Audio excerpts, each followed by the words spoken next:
and welcome to Dialogue. For decades, the U.S. engagement in the Middle East, from Iran and Iraq to Afghanistan and Syria, has been called an endless war, no end in sight. But with the U.S. withdrawal from Afghanistan, will there be a turning point for peace for the region? What legacy does the U.S. leave behind, and how will its Middle East policy change in the future?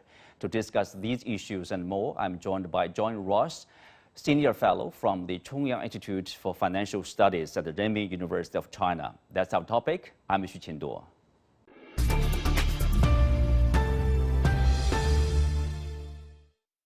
Welcome to the show, John. Hello, nice to be here. Well, we have been looking at the legacies of the U.S. policy in the Middle East. If you look back at the past 20 plus years, what would you say are the most important legacies of the U.S. in the region? Well, their policy has been a complete disaster. I mean, it's from every point of view, this is a disaster.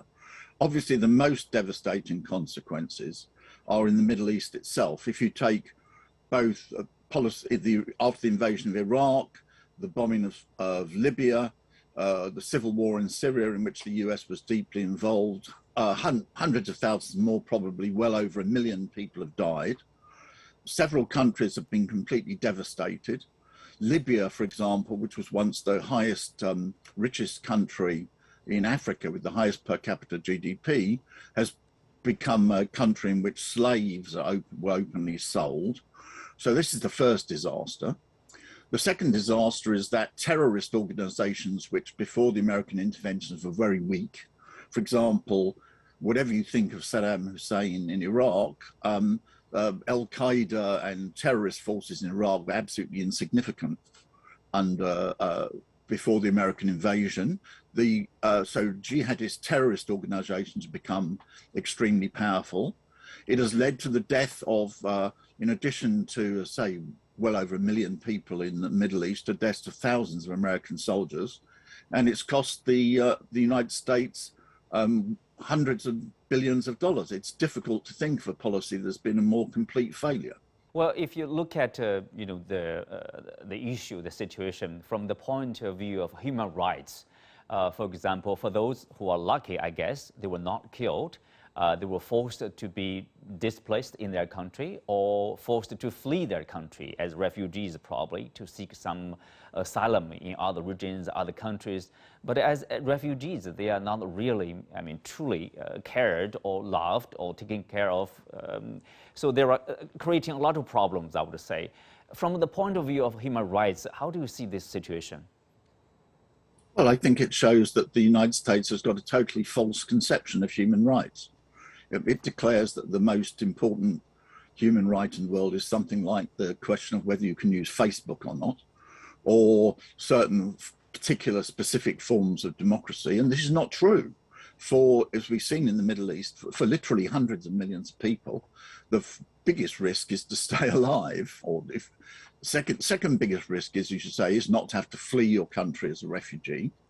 Then you have your infrastructure destroyed or if you take Libya or Iraq, for example, your health service destroyed. So your human rights are completely worse. But, the real criteria of human rights is how well is a human being living? What is their life expectancy? What is their health condition? What is their level of education? What is their level of health protection? The United States conception of human rights is absolutely and completely, totally false. And the Middle East is one of the areas which shows this most clearly. It's not the only one, but nevertheless, it's perhaps in many ways the most striking of all. I mean, what is the human rights of the people in Libya who went from a country, as I say, which had a very good health service, which was the richest country per capita in Africa, has now been reduced to a country of permanent civil war, tribal rivalries, in which slaves are openly sold. This is a catastrophic worsening of human rights. But every time, the U.S. would talk a lot, stress very much about human rights, the values in their foreign policy. Do you think when they started the war, is human rights a factor in their consideration? No, it's not. I mean, it's the whole concept of human rights held by the United States is completely false. It doesn't correspond to what the majority of the world wants. The majority of the world wants to live a good life, to have the opportunity to do what they want, to be happy, if we want to quote the American Constitution, the right to, the pursuit of happiness. They want to be left alone. They don't want to be interfered with. They don't want to be bombed. They don't want to be invaded. And the United States erects certain totally false conceptions, well, the central thing of human rights, and the United States conception of human rights is totally false, needs to be completely rejected. I know that it's used against China also, but you can see it as just as dramatically, or even worse, because fortunately it can't invade China, but it can invade countries in the Middle East. It's the whole US concept of human rights is completely false from beginning to end. Mm-hmm. Well, John, if you look at one aspect, I think is often probably overlooked by the international community and reported by the media, is really about the impact of those military conflicts on culture, on civilization.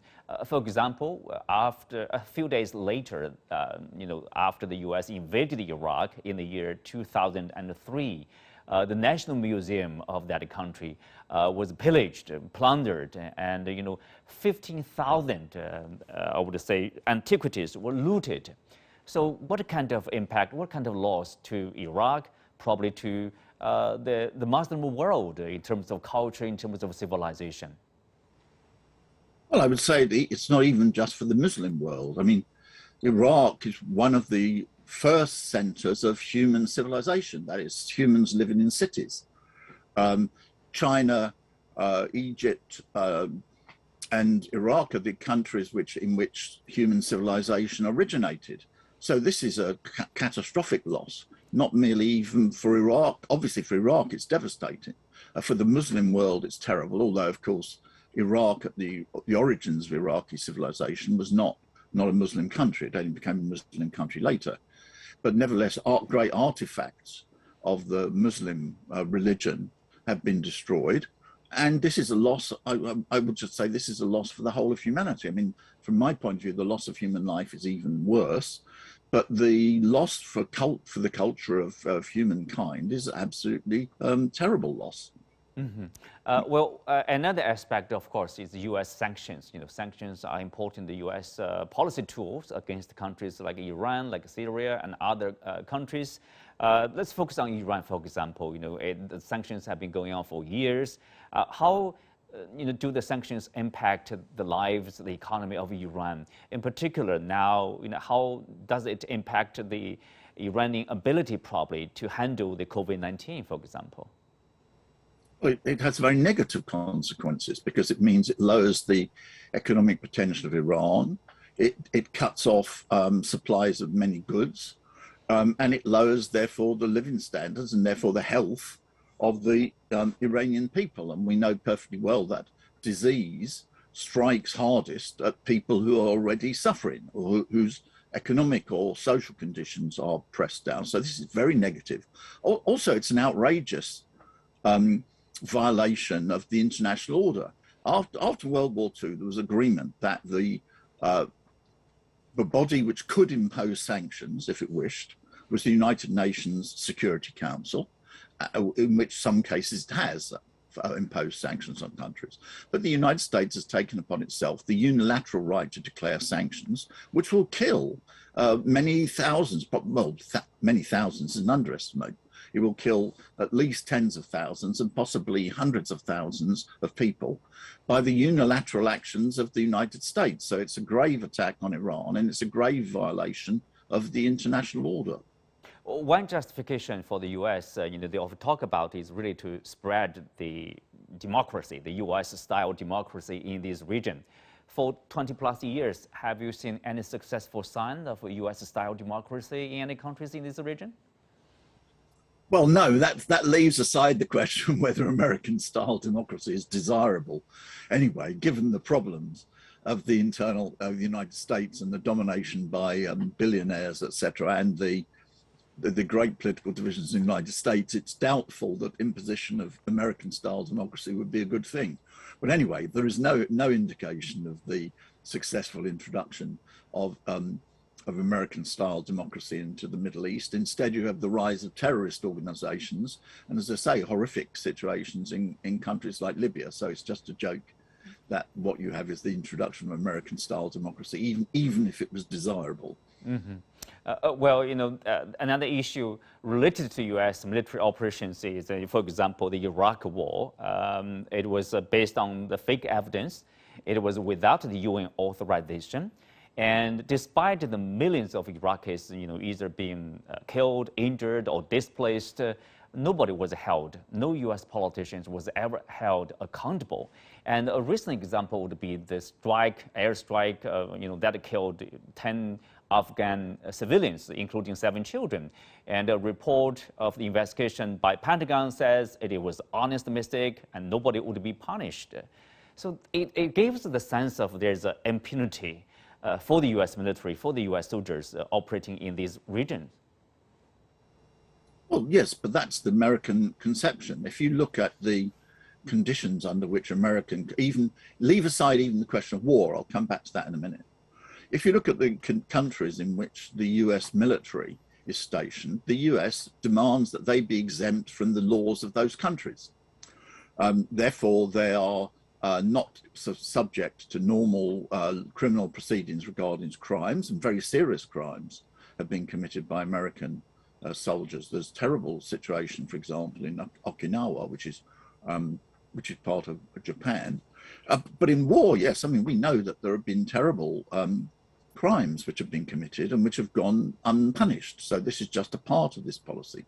This is a part of the policy of the United States, that the United States demands that it should have a superior status to other countries, whereby it can decide what it wants to do. It decides who it can attack. It decides that its personnel are not subject to the laws of other countries. So it divides the world into 2 groups. There is, instead of having the equality of countries, or so-called democracy, you have a situation whereby the United States demands a superior position for itself compared to all other countries. And of course, this is inevitably, one, deeply destabilizing, and secondly, has horrific results. And we only have to look back at the Vietnam War, where there were the most blatant proven cases of horror, the My Lai massacre, for example, in which in the end, no one suffered significant punishment for things which were completely obviously war crimes. Well, speaking of war crimes, there used to be an investigation by the prosecutors of the International Criminal Court, but she was threatened by the U.S. government senior officials with the suspension of her visas and the visas of her family members. Of course, after that, finally, the ICC decided to drop the case against the possible war crime by U.S. military and the CIA in Afghanistan. How do you make sense of that decision, of that kind of operation, let's say?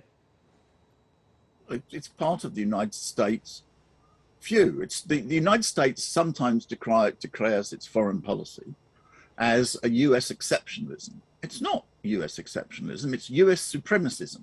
What the United States says is, our country, the United States, is better than any other country, so we don't have to follow other countries. Well, I don't accept that.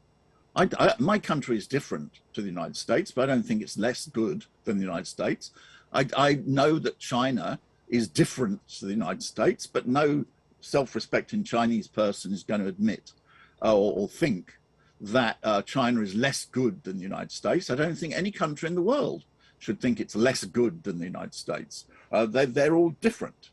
And therefore they have to find ways to interact, and humanity benefits from the fact that they're not all the same.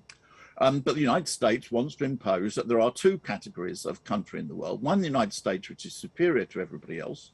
And secondly, the other countries which are inferior to the United States. And this is endlessly going to cause problems and destabilization in the world, because quite rightly, human beings are going to demand to be treated equally. And the United States wants to violate this. And the United States is only 5% of the world's population. And if it goes around declaring itself superior to the other 95% of the population. I mean, Hitler declared that Germany was superior to everybody else, very openly. The United States doesn't openly declare that it's superior to everybody else, but it actually acts that way, and in a less brutal way. It does actually say it, and this is a cause of great destabilization in the world, because the other 95% of humanity, quite rightly, is not going to put up with this. Thank you, Mr. Ross. Coming up next is my earlier interview with Professor Faiz Zaland from Kabul University. We'll be back after a short break.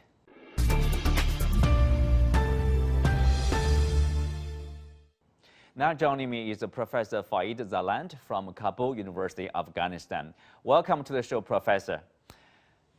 Well, we are talking about the U.S. involvement in the Middle East. Probably the first thing came to mind would be the wars the U.S. had or have against other countries like Afghanistan, Syria, Iraq, Libya. Indeed, America has been called a country of war, as it has been at war in 227 out of its 245 years since 1776. So I wonder, what's your take on that? Thanks. I think there was a big expectation with the Middle East, this Gulf Spring. The population, youngsters, they were thinking that the Arab Spring will bring a change in the governments, and that change will be for the goodwill of the region and also the population. But unfortunately, with the involvement of US NATO forces, that change has become a chaos.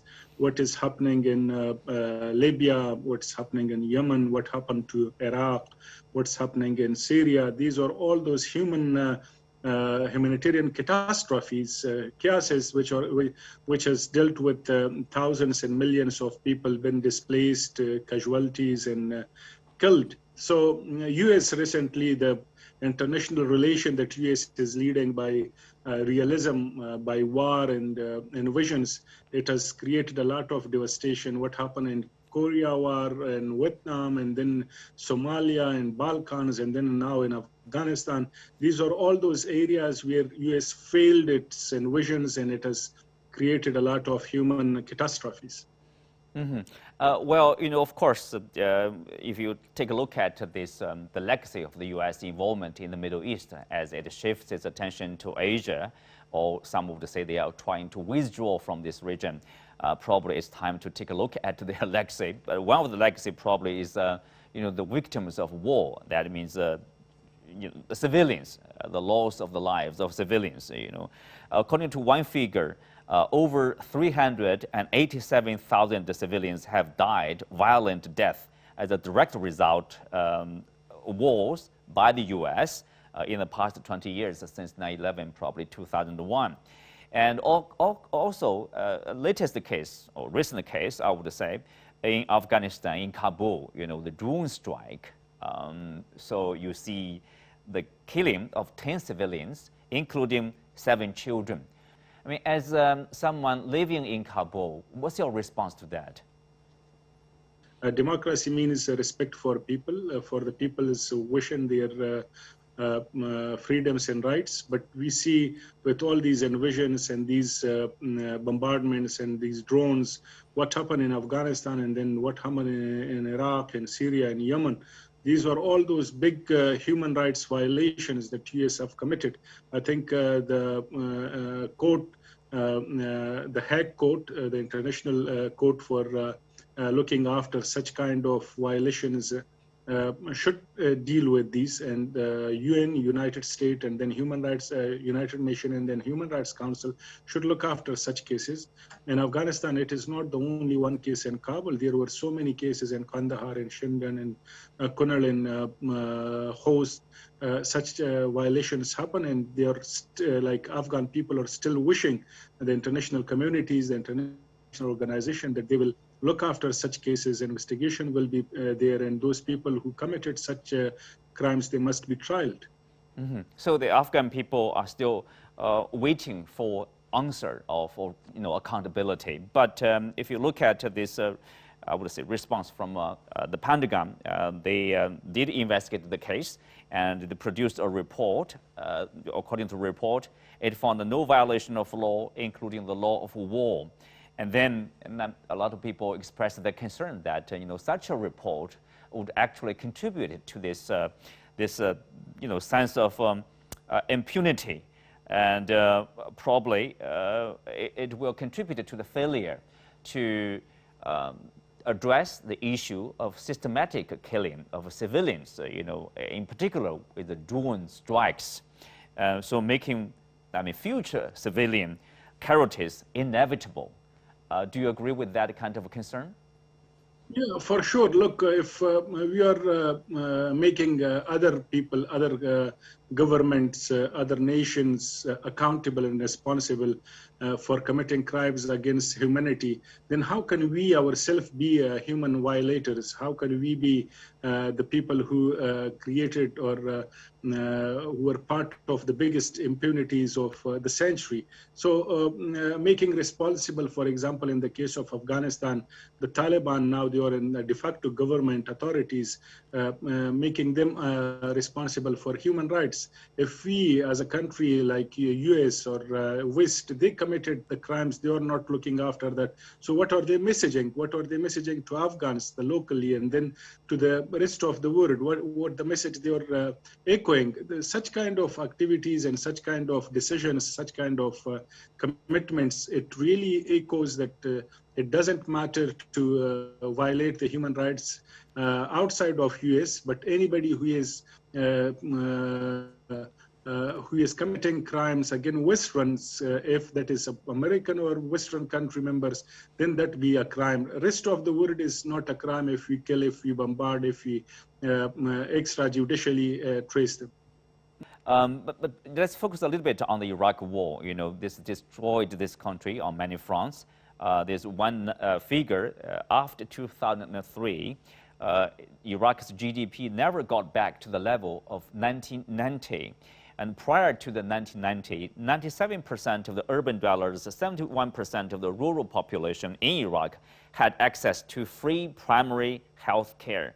But now, a population of 1.8 million people have to share less than 1,000 hospital beds. And then there's zero accountability about this illegal war against a sovereign country. Yeah, that's why US, NATO, they failed in Iraq and Afghanistan. That's why they received a defeat. What is happening now in Iraq government, what's happening in their parliament, what are they asking? They're asking the very footprint of US should be taken away from the country.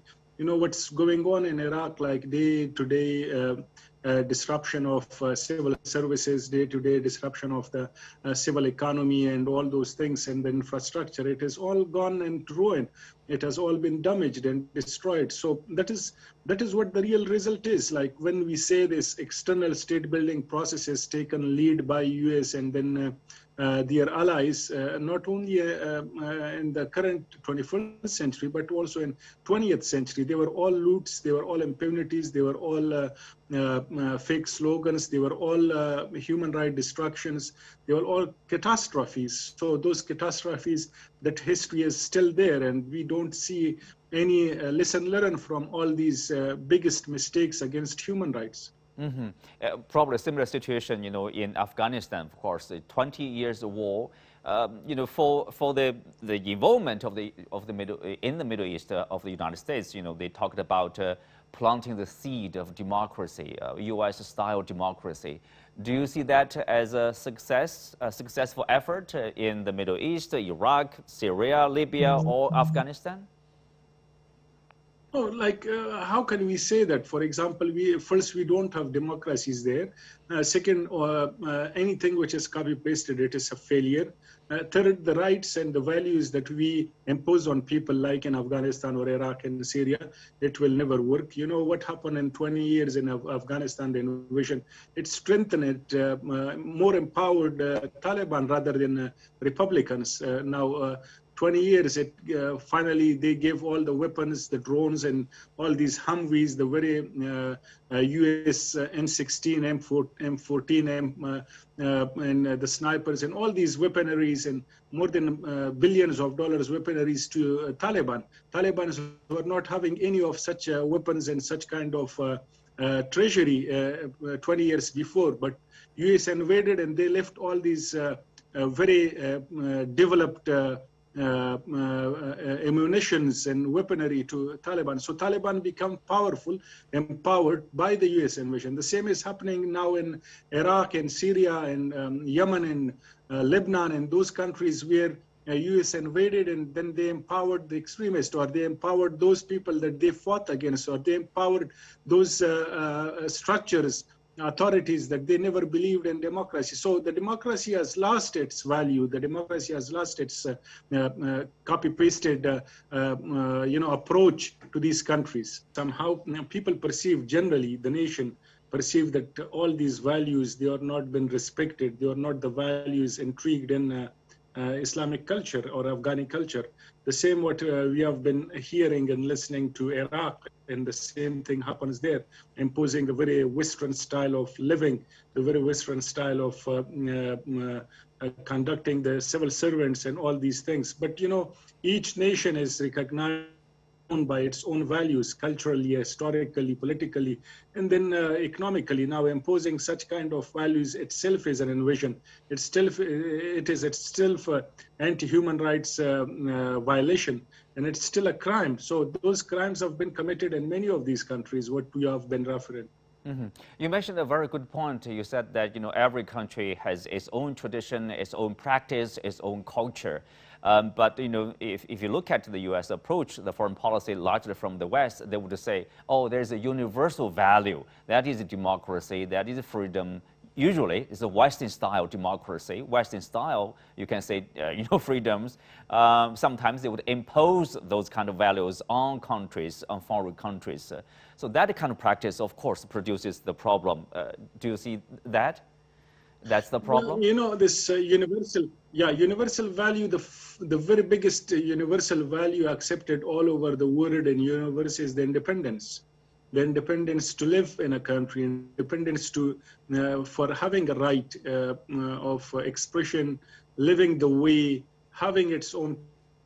When you take off the independence of a country and nation, you actually violate any other values. You violate even the democracy if you take the independence of a country. If there is an independent democratic country and you invade that, you have taken their independence and you have taken their other rights. So with all these invasions, for example, what happened in Afghanistan, Iraq, and what's happening in Syria, the very first right of human being, the independence, that has been taken. So it really violates everything else.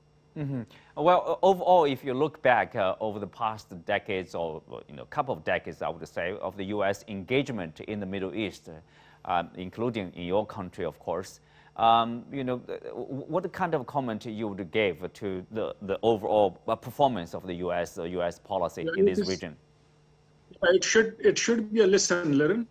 We should rethink of our international relation. We should value more human rights. We should value more nation rights. We should cooperate on economical basis. We should cooperate on very defined human rights activities rather than invading, copy-pasting, imposing all such rights without thinking about the recipients of it. Well, thank you, Professor Zaland. With that, we come to the end of today's show. Many thanks to our guests. You can also find us on the CGTN app or on YouTube. I'm Xu Qinduo. Thank you for being with us. See you next time.